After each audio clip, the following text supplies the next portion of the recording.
Hello, everybody, and welcome back. This is yours truly, Benya9400, with another episode on the American Civil War, where today I will discuss the life and work of General George Gordon Meade of the Union Army. George Gordon Meade was born on New Year's Eve 1815 in Cadiz, Spain. He was the eighth of 11 children born to Richard Warsom Meade, a prominent American merchant and fine art collector who amassed his fortune during the American-Spanish trade, where he would eventually go on to become an intelligence officer of the U.S. Navy. But by the time the Peninsula War of 1807 to 1814 broke out, Meade Sr. found himself in financial ruin, primarily due to his support of Spain. His mother's name was Margaret Coates Butler. The Peninsula War, for those who aren't familiar, was a conflict involving Spain, Portugal, and the United Kingdom against the invading and occupying Imperial French forces of General Napoleon Bonaparte. Following the conclusion of the conflict in 1814, which was a year prior to George Jr.'s birth, the family eventually returned to the United States, resettling in their native Pennsylvania. The Meade family were Irish Americans of Catholic descent. Meade Sr. eventually passed away in 1828 when George Jr. was barely yet 13 years of age. George's older brother, Richard Warsom II, named after their late father, went on to become a naval officer following in the footsteps of their late father, where several sisters would go on to marry military men. Whereas young George would go on to attend a few highly regarded military academies, such as the American Classical and the Military Lyceum, located in Philadelphia, Pennsylvania, the Mount Hope Institution in Baltimore, Maryland, and finally the most prestigious of them all, the United States Military Academy at West Point, located in upstate New York, where he would eventually end up graduating 19th out of 56 in his class for the year commencing 1835. George's first assignment in the field was with the U.S. 3rd Artillery Division in Florida, against the state's native Seminole Indian tribe, where he was commissioned as what is known as a brevet second lieutenant. By the year's end, which was actually his birthday, he was promoted to the rank of second lieutenant, but eventually decided that he didn't want to pursue his military career any further for the time being, though, despite still being enrolled at West Point, so he resigned his position and started working as a civil engineer for the Florida, Georgia, and Alabama railroad companies, along with the War Department. It was now December of 1840, a good 5 years after graduation from the West Point Military Academy. On New Year's Eve that year, which was also George's birthday, he married Margaret Sargent, who was the daughter of John Sargent, a once prominent Republican representative from his home state of Pennsylvania, who would later go on to become the running mate of Henry Clay, a fellow Republican representative from the state of Kentucky, during the 1832 presidential election. The campaign would prove to be unsuccessful, with Democrats Andrew Jackson and Martin Van Buren being elected president and vice president respectively. The Meades would go on to have 7 children: John Sargent Meade, George Meade Jr., Margaret Butler Meade, Spencer Meade, Sarah Wise Meade, Henrietta Meade, and finally William Meade. 2 years into his marriage, Meade seemed to experience some difficulty transitioning back into civilian life and employment. So as a result, re-enlisted in the Army as a second lieutenant in the Corps of Topographical Engineers. For those that aren't familiar, the topographical engineers are charged with the responsibility of studying the forms and features of land surfaces. Following transition back into military life, Meade would go on to serve in the Mexican-American War under the command of Generals Zachary Taylor, William J. Worth, and Robert Patterson. He ended up being rewarded for gallantry, which is basically bravery, at the Battle of Monterrey, where U.S. forces resoundingly defeated the Mexican Army of the North Forces. Now that the Mexican War had ended, Meade once again found himself having to transition back into civilian life, putting his civil engineering skills to use. This line of work ended up taking him to the likes of New Jersey and Florida, where he would be extensively involved with lighthouse construction and coastal surveying. This period in his life took him to a great deal many noted locations all throughout the states of New Jersey and Florida. Meade is actually credited with the creation of a hydraulic lamp that would later go on to be used extensively by lighthouses located all throughout the coastal United States. The year was now 1851, and George had received yet another rank promotion, this time to first lieutenant and 5 years later to captain, where he would go on to relieve Lieutenant Colonel James Kearney of his command of the Lakes Survey Expedition, which was a hydrographic survey of the New York State barge canal and the boundary waters between the United States and Canada, specifically the state of Minnesota and the Canadian province of Ontario. Meade would remain with the Lake Survey until the outbreak of the Civil War in April of 1861. The year was now 1861, and the Civil War had officially broken out in the country following the secession of South Carolina from the Union, primarily in defense of what would be perceived today as a defense of white supremacist ideology in order to preserve the practice of the transatlantic slave trade. The state of Virginia is credited as the birthplace of the Confederacy. Pro-slavery sympathizers in the South were enraged by the election of Republican President Abraham Lincoln, a Southerner by birth himself from Kentucky, who ran on a platform of abolishing the slave trade. Pro-slavery sympathizers saw this as a direct threat and frankly attack upon their everyday lives and means to make a living. Yes, the trade and enslavement of fellow human beings for personal monetary gains. Yes, you didn't hear me wrong now, unfortunately. In April of 1861 in Charleston Harbor, South Carolina, the South Carolina Confederate rebel militia, under the command of P.G.T. Beauregard, attacked the federal installation of Fort Sumter, ultimately resulting in the fortification's surrender and the raising of the infamous Confederate stars and barbs above the newly captured fortification. Meade's first taste of action in the Civil War was on the recommendation of Pennsylvania Governor Andrew Curtin, who assigned him to the command of the 2nd Brigade of the Pennsylvania Reserves. This responsibility mostly entailed constructing defenses in and around the Washington, D.C. metropolitan area.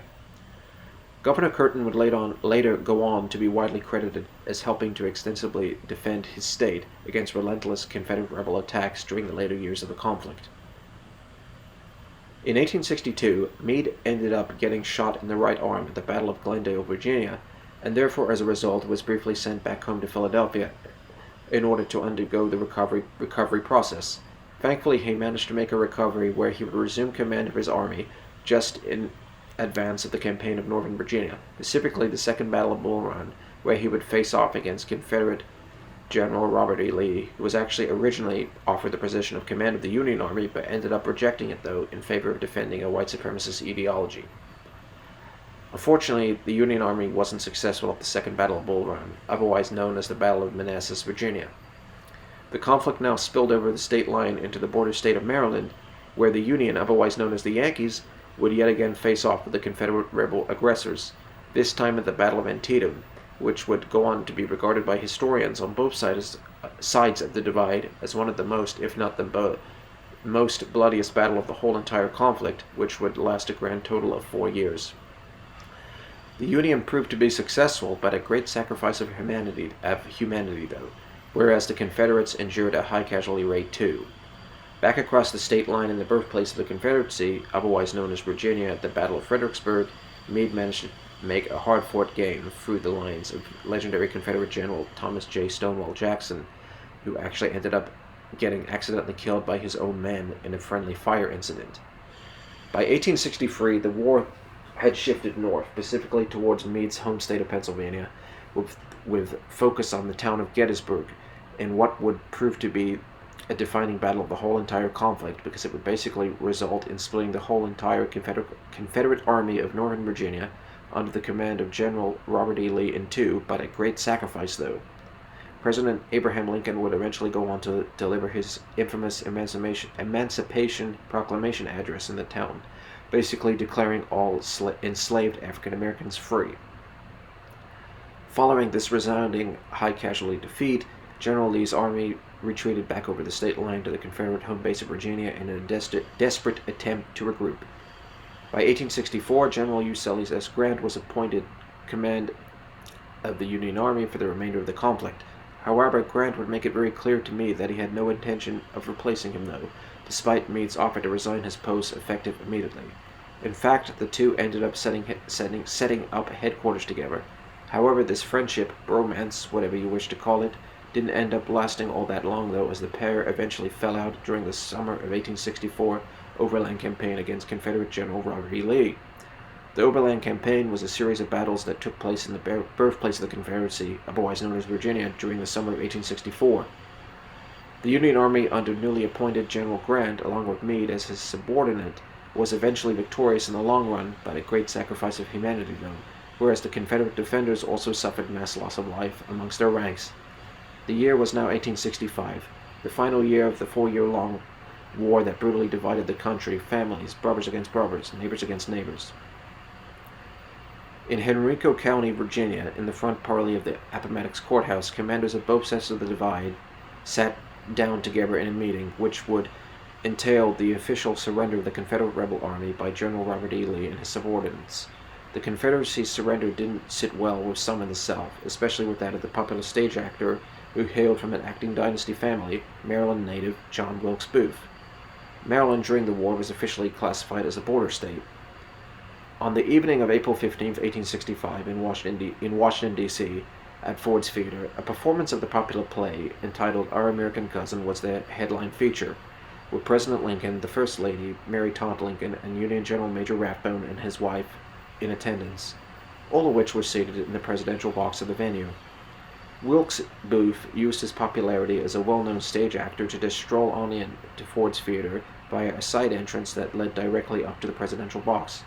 Due to his popularity, nobody working at the theater that dreadful evening thought to stop and question him as to what exactly he was doing in what should have been a restricted area now.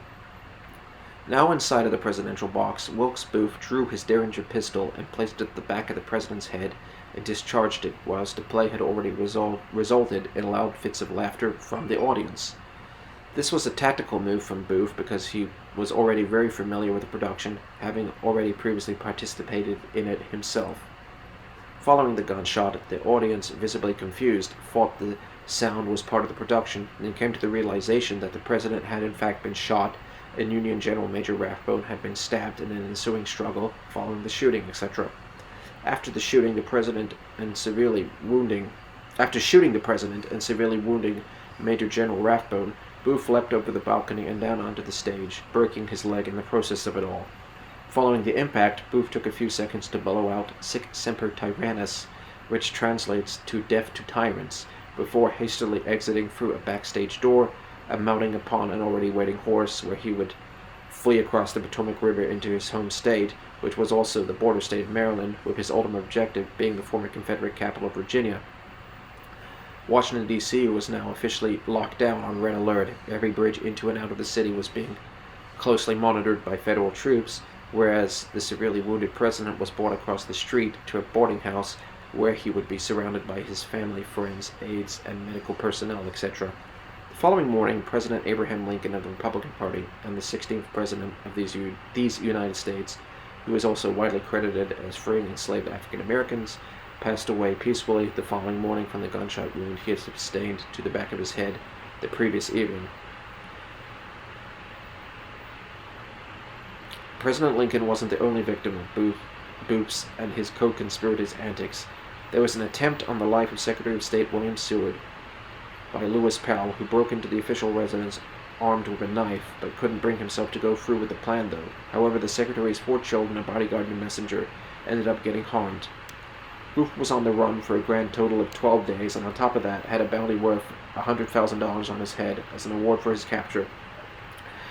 Notable stops whilst on the run within the border state of Maryland consisted of a visit to a certain Dr. Samuel A. Mudd, who was completely oblivious to who Booth was and what he had just done.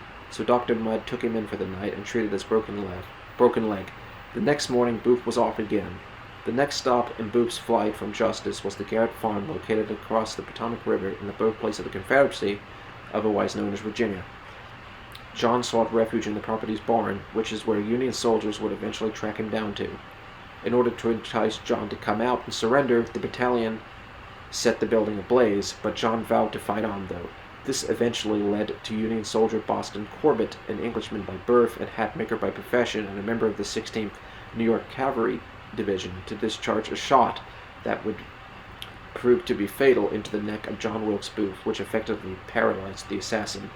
The assassin would pass away right there and then, with his final words being, "useless." His remains are currently buried in his home state of Maryland, where visitors to his gravesite have made a tradition to leave pennies adorning Lincoln's image as a sign of the assassinated president having had the final say. Following news of the president's untimely death, both Generals Grant and Meade openly wept at the devastating news. 7 years after the assassination of President Lincoln and the death of the assassin, General Meade passed away, age 56, in his family's home state of Pennsylvania. His counterpart, General Grant, would later go on to become president, would pass away many years later in 1885, age 65, from throat cancer. He is laid to rest in New York City in a monument known as Grant's Tomb.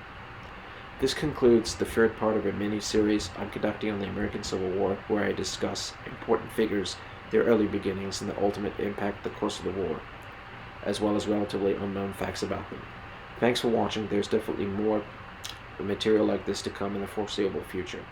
This is yours truly, Benya9400, and signing off for the day. Bye for now.